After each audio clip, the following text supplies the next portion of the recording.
Yeah, I mean, they could really use the Necrobook playing against a Broodmother, so it makes sense. And having those to pop against the AoE damage coming out from the Invoker and from the Radiance on the Bear can put out a significant amount of true damage if one of the heroes actually ends up being the last one to accidentally damage those minions down.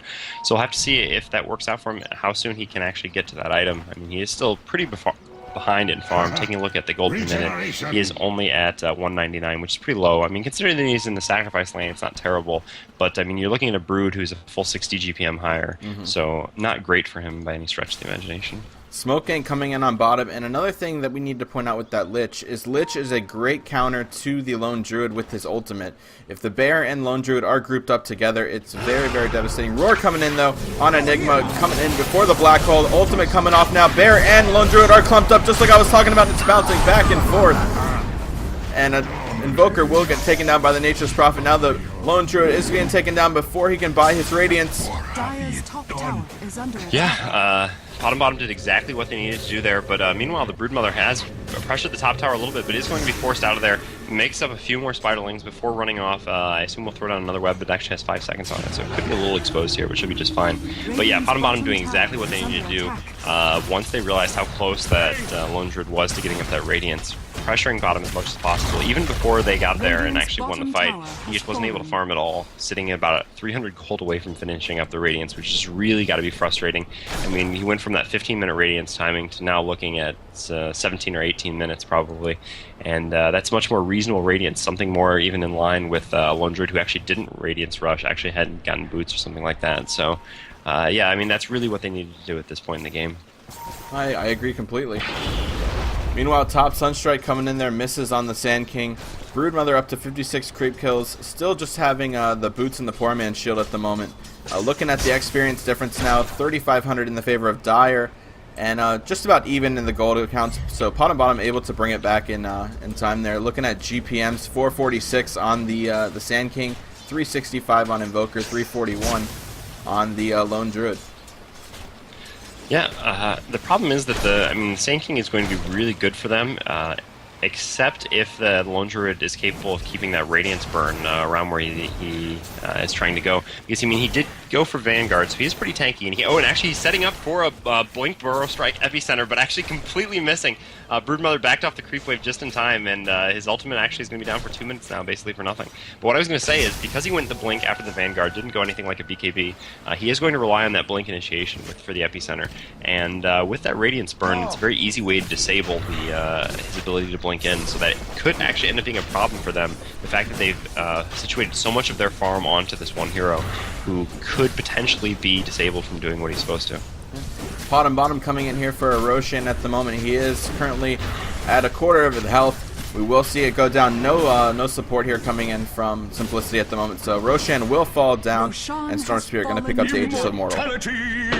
Yeah, smart pickup, getting that medallion on, I assume that was the Beastmaster. Yeah, actually Beastmaster who has picked it up. Since he didn't really have any farm, he can easily go another small interim item like that and not really regret it too much, and that just allows him to Roche steal so easily, especially on the Dire.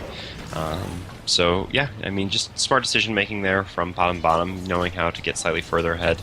But it is actually Radiance time. This Bear does have his Radiance up now, and so they will be using this to basically split push lanes. Oh, and actually, looks like they're going to go in on this Broodmother top, but Sprout, incredible distance there, uses the Quelling Blade to actually get out. The Nature's Prophet ultimate does hit him, and the Burrow Strike should be coming in. The Deafening Blast actually does miss the Sand King, and Invoker realizes he could be in a bit of trouble himself here, so actually force staffs himself out. Sand King does have Blink up in 3 seconds, but is not going to continue. Instead, they are just going to try to push on this mid tier 2 tower here, and it's going to be really difficult actually for Simplicity to defend this, because their Lone Druid, who has all their farm, is so far away. He does have a TP, but he's going to be pretty slow TPing back here before he can get that Bear and the Radiance burn out there. They are going to lift up this tower though, so it looks like they want to defend this.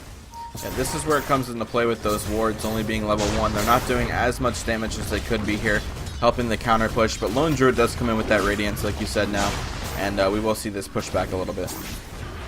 Yeah, I don't like so much the fact that he's running up with the Bear directly next to him. Like you were talking about, really easy target for the Lich ultimate. Also against the Sand King, like they really had no way of knowing that the Sand King wasn't set up with his ultimate there. It was off cooldown, so even if they were paying attention to the timer, they would know that he probably had it.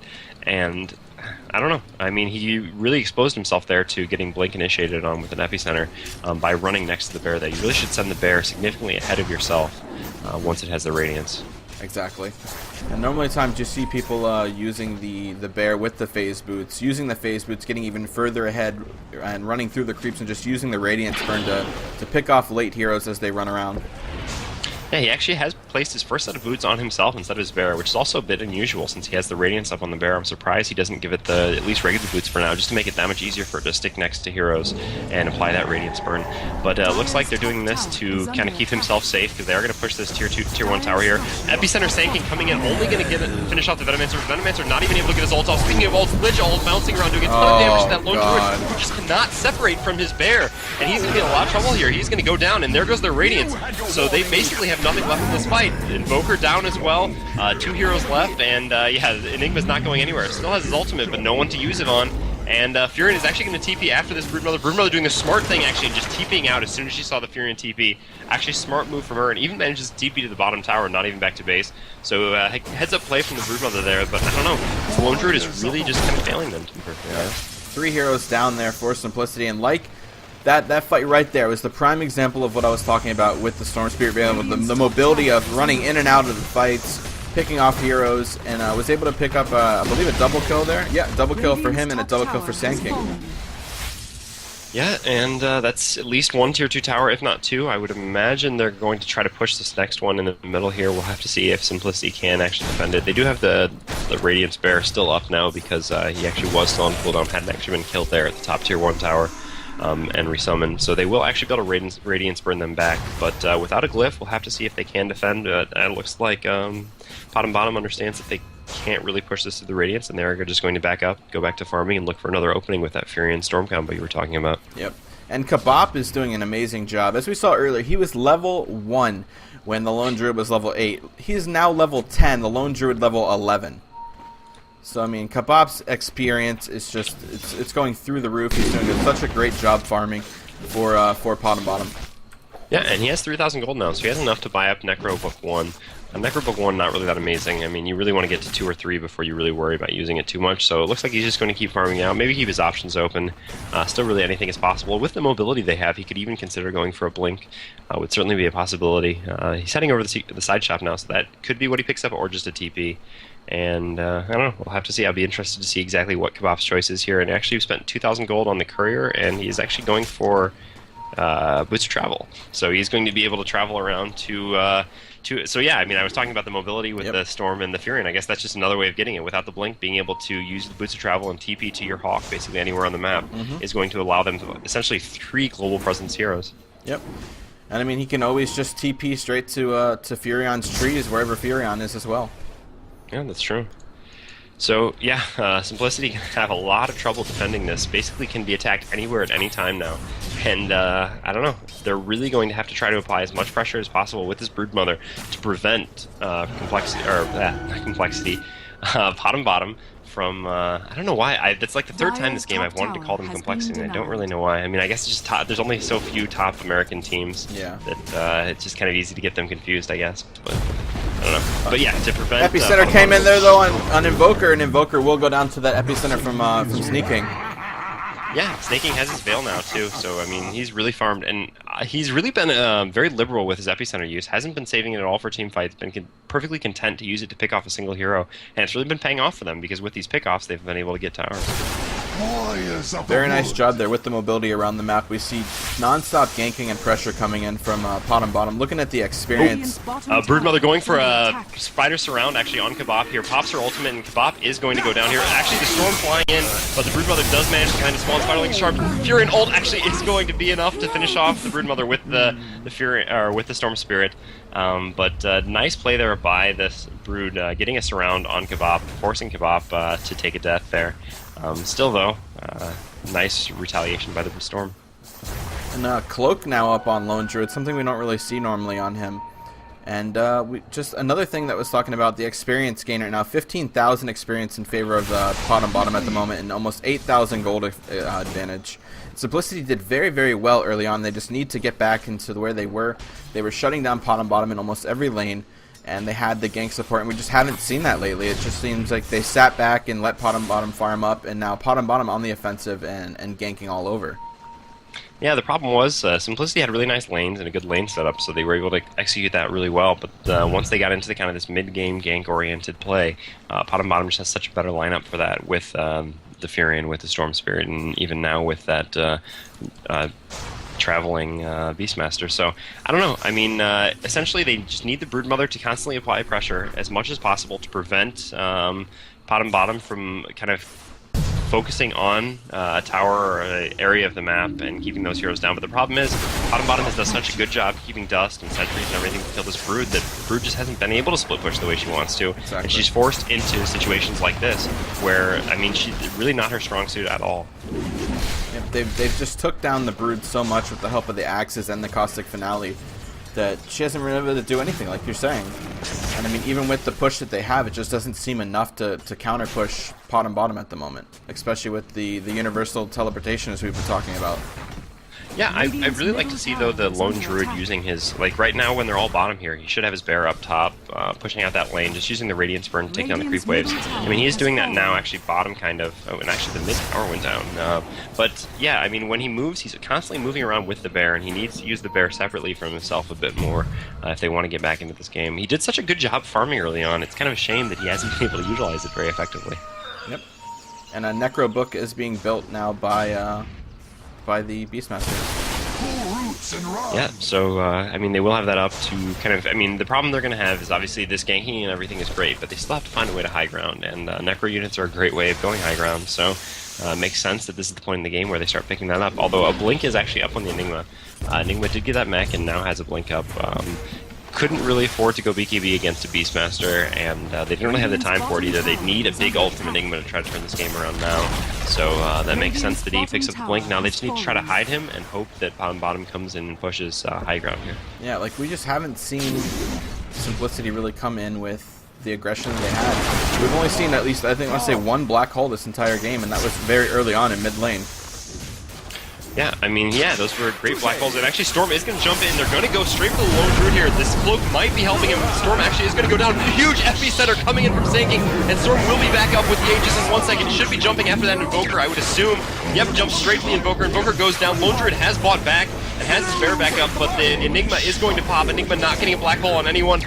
Venomancer is going to go down as well. Storm might actually be the retaliation kill. Oh, but the mech might just be enough to save his life. Brood really wants this and does actually manage to pick up the Storm before going down himself. Tower actually almost going to take down Eternal Envy here. Eternal Envy going to back out. Invoker actually bought back as well and is going to die to one last right click from the Nature's Prophet, who manages an ultra kill. And this will probably be at least a significant amount of damage to this tier 3 tower. Actually, no, Kebab taking damage from the tower.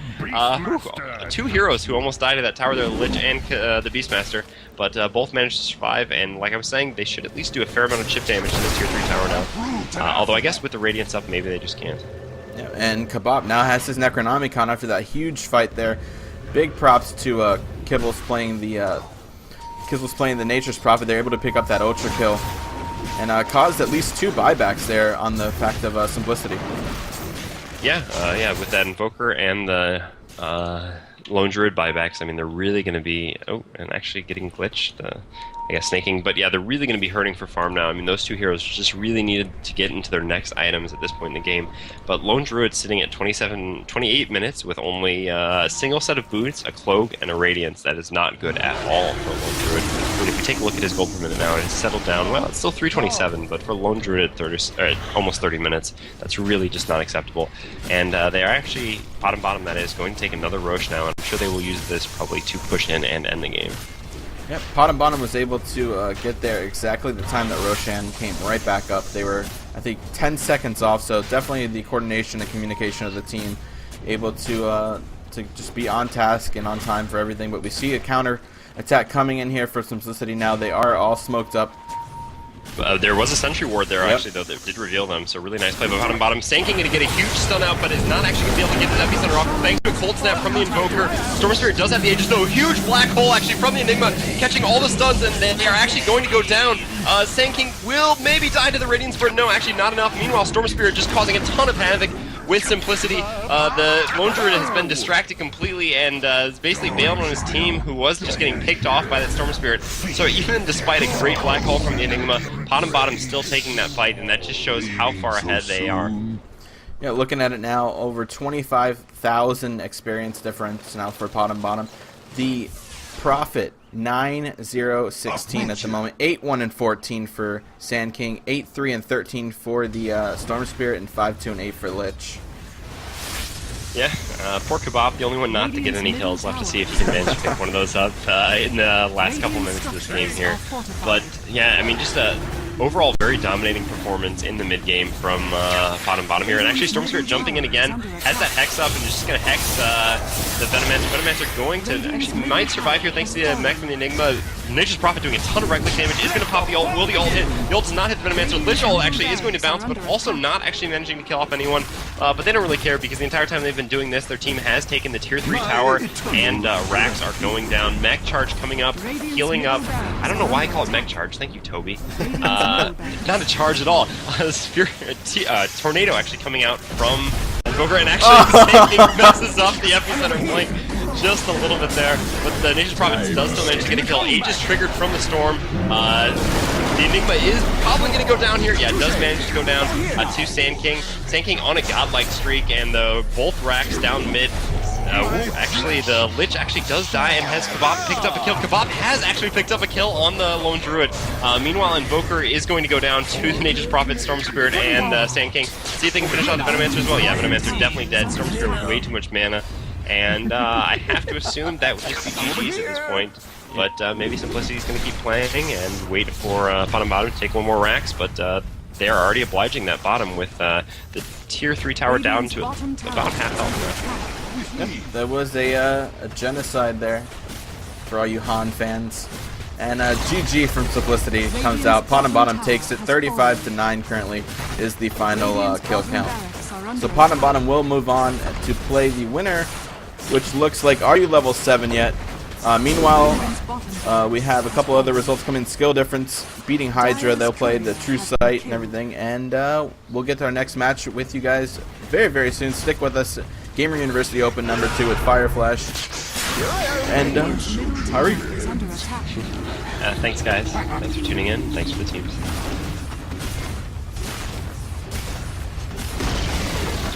Radiant's middle tower has fallen. Radiant's middle tower is under dire victory.